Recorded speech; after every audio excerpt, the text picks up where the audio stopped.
La peur n'est rien. Ma foi est forte.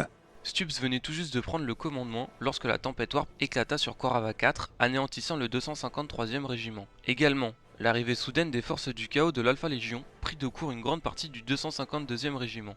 D'autres pertes, y compris celles de l'ancien commandant du régime, ont eu lieu lors d'une bataille contre les forces de l'Empire Tau, laissant à Stubbs à peine un quart de ses effectifs initiaux. Déterminé à reconquérir le système de Korava pour l'Imperium, Stubbs lança ce qui restait du 252e régiment conservateur dans le conflit. Cependant, la tâche fut compliquée par l'arrivée des Blue Dravens et des sœurs de bataille. Les Blue Dravens étaient arrivés en force pour enquêter sur un indice potentiel concernant la création de leur mystérieux chapitre, débarquant avec 5 compagnies complètes de Space Marine sous le commandement d'Indrik Boreal qui ne voulait aucun témoin. Étant donné que la tempête Warp avait éclaté sous la surveillance de la garde impériale, les sœurs de bataille soupçonnaient Stubbs et ses hommes d'en être responsables. Refusant de céder aux accusations ou de se soumettre à une rééducation inquisitoriale, Stubbs a donc affronté ses propres alliés impériaux.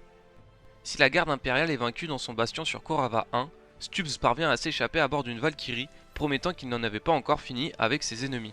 Si les Blue Dravens triomphent, les survivants de la garde impériale sont traités en alliés, rapatriés vers le Segmentum Command, où seuls quelques-uns survivront probablement à l'inévitable débriefing mené par les agents de l'Ordo Hereticus de l'Inquisition. Également, les usines de ressources de Korava sont alors réquisitionnées par les Blue Dravens pour continuer leur guerre. Si la garde impériale l'emporte sur toutes les factions, Stubbs et ses hommes sont célébrés comme des héros.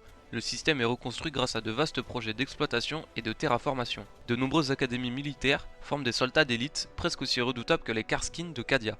Korava 3, en revanche, reste largement désertique en raison de son passé en tant que monde tombe Necron.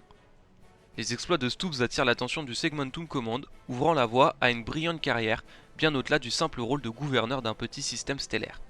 Ceci dit, comme dans la chronologie officielle ce sont les orques de Gorguts Headhunter qui remportent la victoire, il est supposé que Stubbs a fui le système, jurant de se venger de Gorguts.